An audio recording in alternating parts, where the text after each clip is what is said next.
Yeah, the Dolphins taking care of a lot of business today, including releasing Tyreek Hill, veteran wide receiver who missed most of last season with a significant knee injury. Miami Dolphins just cut ties with Tyreek Hill. Totally a move nobody saw coming. But the footage that trended immediately after the announcement has fans scrambling for answers, because his next move could shake the entire NFL. The end of an era. How Miami pulled the plug on their biggest star. So let me paint this picture for you real quick, because this whole situation is absolutely wild when you really sit down and think about the chain of events that led us to this exact moment right here. On February 16th, 2026, President's Day of all days, a federal holiday when most people are relaxing at home, the Miami Dolphins organization went ahead and did something that shocked the entire National Football League. They officially released wide receiver Tyreek Hill, the man they once bet the entire franchise on, the man they traded a first-round pick to acquire, and the man they handed a contract worth $120 million to keep in South Beach. Gone. Just like that. No warning, no farewell press conference, no goodbye tour, just a transaction on a holiday Monday. And look, this was not some quiet little roster transaction that flies under the radar on a holiday weekend. No, this was a full-blown demolition job, the kind of organizational purge that makes you realize just how ruthless professional football truly is at its core. Because Tyreek Hill was not the only veteran walking out the door on that Monday afternoon. The Dolphins also released pass rusher Bradley Chubb, offensive lineman James Daniels, and wide receiver Nick Westbrook-Ekine in what the media was calling a fire sale of epic proportions. Dolphins taking care of a lot of business today, including releasing Tyreek Hill, veteran wide receiver who missed most of last season with a significant knee injury. Now, if you are sitting there wondering why the Dolphins would cut loose an 8-time Pro Bowler and 5-time All-Pro selection, well, the answer comes down to 3 things: money, health, and a brand new front office that wants absolutely nothing to do with the old way of doing business in Miami. Let's talk about the money first, because the numbers here are genuinely staggering and almost hard to wrap your head around when you see them on paper. Tyreek Hill's cap hit for the 2026 season was projected at $51.1 million. Let me say that again so it really sinks in. $51 million for one single player on a roster that was already drowning in red ink. And here's the kicker. None of that salary was guaranteed heading into the off-season. Tyreek Hill was due around $36 million in salary and bonuses this season, so this was always a likely outcome. But there was a ticking clock attached to all of this, and that clock was counting down fast. $11 million of that salary was set to become fully guaranteed on the 3rd day of the league year, March 14th. $16 million of that would have become guaranteed if he was still on the roster on March 14th, so the Dolphins getting ahead of that. On top of that, $11 million, there was also a $5 million roster bonus due right around the same time. So the Dolphins were staring down the barrel of $16 million in guaranteed money that was about to lock in within weeks. By cutting Hill before that date, the team saved approximately $22.8 to $23 million in cap space while eating roughly $28 million in dead money. Painful? Absolutely. But necessary if you are a franchise that entered the offseason sitting $17.4 million over the projected $303 million salary cap. They'll take some dead money, about $28 million for Tyreek Hill, but they're obviously moving on, new GM, new head coach. And that leads us to the second major factor here, the complete overhaul of the Dolphins' leadership structure, because this is not the same organization that traded for Tyreek Hill back in March of 2022. Not even close. General manager Chris Grier got fired mid-season in October of 2025 after the team stumbled to yet another disappointing campaign. Head coach Mike McDaniel was shown the door not long after. In their place, the Dolphins brought in John Eric Sullivan as general manager on January 9th and Jeff Hafley as head coach on January 19th, both coming from the Green Bay Packers organization, where they learned a very specific philosophy about team building that does not involve paying aging veterans $50 million a year. Sullivan made it crystal clear in his introductory press conference what his vision looked like. He talked about being selective and deliberate in free agency, about building through the draft, and about creating a culture of players who were completely bought into the program. That kind of language does not exactly scream, let's keep the 32-year-old wide receiver with the $51 million cap hit who just blew out his knee. It just reminds me that the NFL is actually a business, and it's about your production. What have you done for me lately? Well, lately, last year, Tyreek Hill was injured for majority of the season. And honestly, the writing had been on the wall for weeks, maybe even months, if you were paying attention to the right people. Reports from as early as late January indicated that Hill's release was almost assuredly coming, with insiders pointing to the contract structure and injury severity popularity as the driving factors. This was not a surprise to anyone who had been paying close attention to the situation unfolding in South Florida. The combined effect of all 4 releases on President's Day was absolutely massive from a financial standpoint. The Dolphins cleared over $56 million in total cap relief, moving the franchise from deep in the red to approximately $13 million under the salary cap. That is the kind of financial swing that gives a new regime room to breathe and start building the roster the way they actually want to build it, from the ground up with young, hungry players. They're obviously moving on, new GM, new head coach, a new era there in Miami. Whole lot going on with the Dolphins on this Monday. So when you look at the whole picture and the money, the new leadership, the philosophical shift, this move makes perfect sense from a business standpoint. But there is still the matter of the player himself and the devastating injury that made this decision so much easier for the Dolphins to pull the trigger on. And that is where this story takes a much darker turn. The injury that changed everything and the long road back.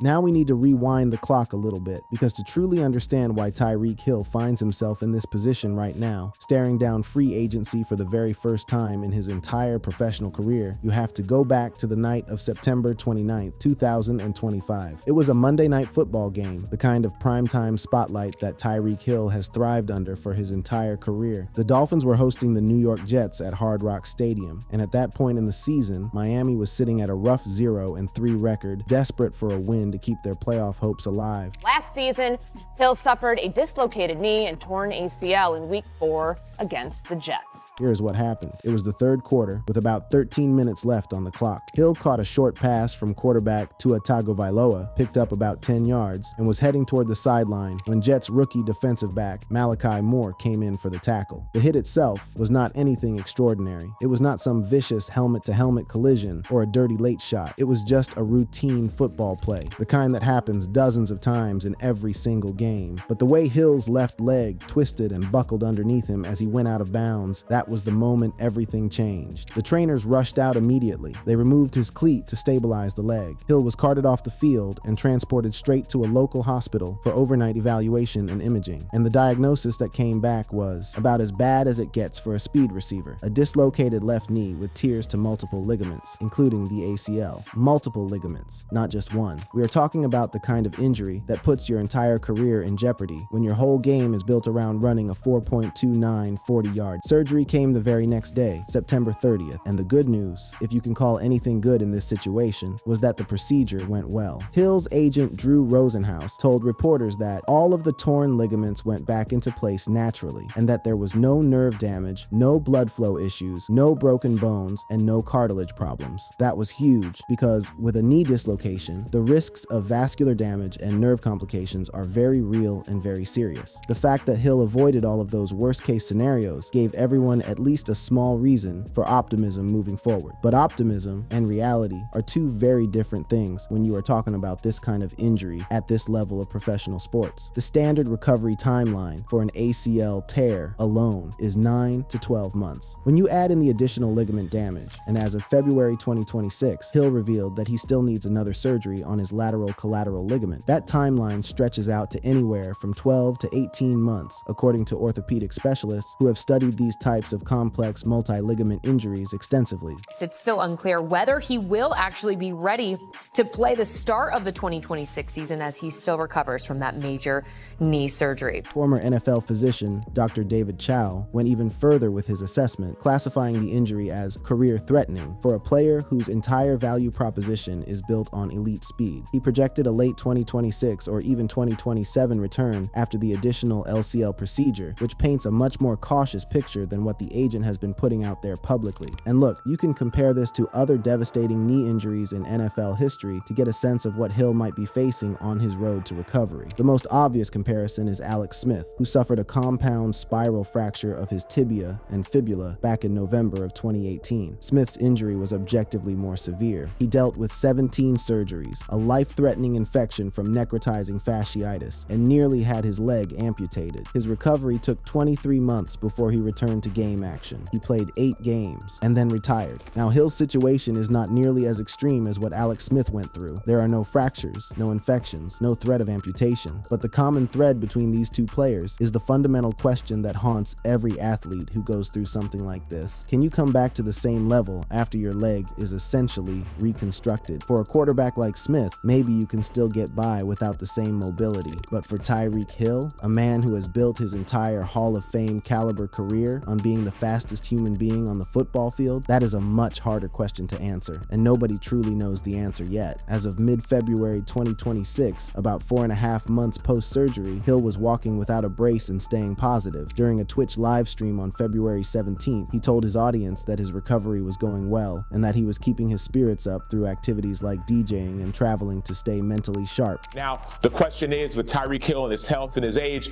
will he get back to the production where he was arguably the best receiver in all of football? Rosenhaus has maintained a target of week 1 of the 2026 season for Hill's return, though most analysts believe a physically unable to perform list placement at the start of the season is the most realistic outcome, which would keep him off the field for the first 6 weeks while he continues his rehabilitation without counting against the active roster. And that brings up an interesting question about Hill's numbers in Miami, because even before the injury struck, there were signs that the production was trending in the wrong direction. In his first 2 seasons with the Dolphins, Hill was absolutely electric. 119 receptions for 1,710 yards in 2022 and 119 receptions for 1,799 yards in 2023, earning back-to-back All-Pro honors and establishing himself as arguably the best receiver in football. But 2024 saw a significant drop-off to just 82 catches for 1,004 yards. Hill then saw a pretty massive drop-off in production in 2024,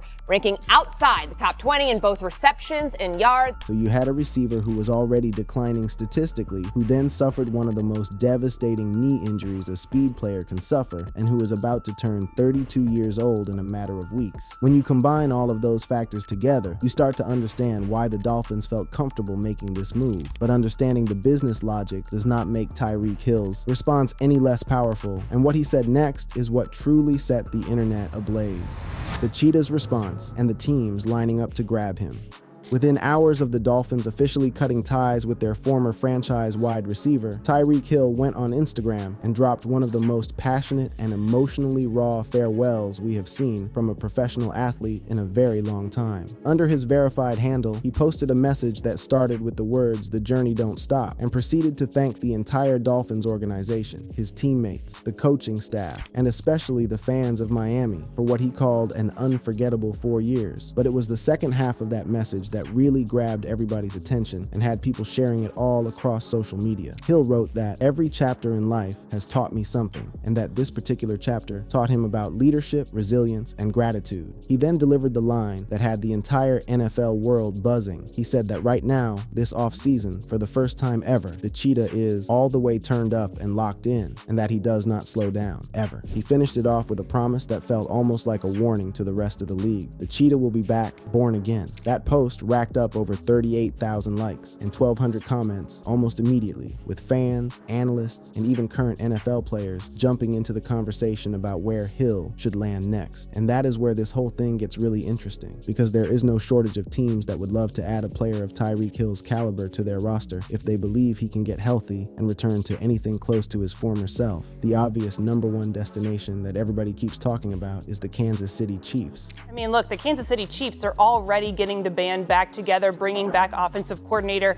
Eric Bieniemy. So why not also explore bringing back wide receiver Tyreek Hill, who helped them win a Super Bowl? The Chiefs traded Hill away in March of 2022, and while they have won a Super Bowl since then, their offense has not been the same without that elite deep threat alongside Patrick Mahomes. And just hours after the release was announced, Chiefs defensive tackle Chris Jones went on social media and posted 2 words that had the internet losing its mind: "It's time," essentially recruiting his former teammate right there in front of the whole world for everyone to see. Betting markets had Kansas City as the 52% favorite to land Hill. But here is the thing. Not everybody thinks a Chiefs reunion is the slam dunk it appears to be on the surface. There are real questions about whether going back makes sense for either side. Look, I think that Tyreek Hill coming back would be a lot different than the Tyreek Hill that left. I think that he's in a different spot leverage-wise. That is a critical point that a lot of people are glossing over in their excitement about a potential reunion. Hill left Kansas City because he wanted to be the #1 option, the lead singer of the band, as some analysts put it. If he goes back now, at 32, coming off a devastating knee injury, he would have to accept a completely different role than the one he left behind. I also think that if he comes back, he has to be okay with being part of the ensemble and not being the lead singer. And some analysts are even less enthusiastic about the reunion idea, idea when you dig into the details. Over on CBS Sports HQ, former NFL running back Robert Turbin put it bluntly when asked about the Chiefs' possibility. I mean, from a football standpoint, it feels like a good fit, but it also feels like for the Kansas City Chiefs, we've been there and we've done that. That sentiment was echoed by veteran analyst Charles Davis, who dropped a perfect movie analogy to drive the point home. By the way, guys, most great movies we've ever watched, how good are the sequels? It's rare you get a Godfather 2 that's as good as Godfather 1. And honestly, that is a fair point that deserves serious consideration. The sequel rarely lives up to the original, but if not Kansas City, then where does Tyreek Hill end up? Well, there is absolutely no shortage of options being thrown around right now by analysts, insiders, and fans alike. The Buffalo Bills make sense because they are the defending AFC champions and could use an explosive weapon alongside Josh Allen to take their offense to another level. The Baltimore Ravens are intriguing because signing Hill could be the move that convinces Lamar Jackson to lock in a long-term deal, similar to what they did with Odell Beckham Jr. back in 2023. They believe in their culture strongly. They believe in their structure strongly. Then there is the Los Angeles Chargers, and this is the one that might be the spiciest of all the potential landing spots on this entire list, because guess who just became the Chargers' offensive coordinator? Mike McDaniel, the same exact coach who built the entire Miami offense around Tyreek Hill's speed for 3 seasons. You cannot make this stuff up even if you tried. The Pittsburgh Steelers need someone across from DK Metcalf badly, and the San Francisco 49ers could use a true number 1 to elevate Brock Purdy's game to the next tier. The Chicago Bears pairing Hill with young quarterback Caleb Williams is an exciting possibility that could accelerate that franchise's timeline. And even the Cleveland Browns were mentioned as a wild card because if Shadir Sanders ends up as their franchise quarterback, Hill's deep ball ability could be exactly what that young signal caller needs to develop. They're an organization that's still trying to figure the whole thing out.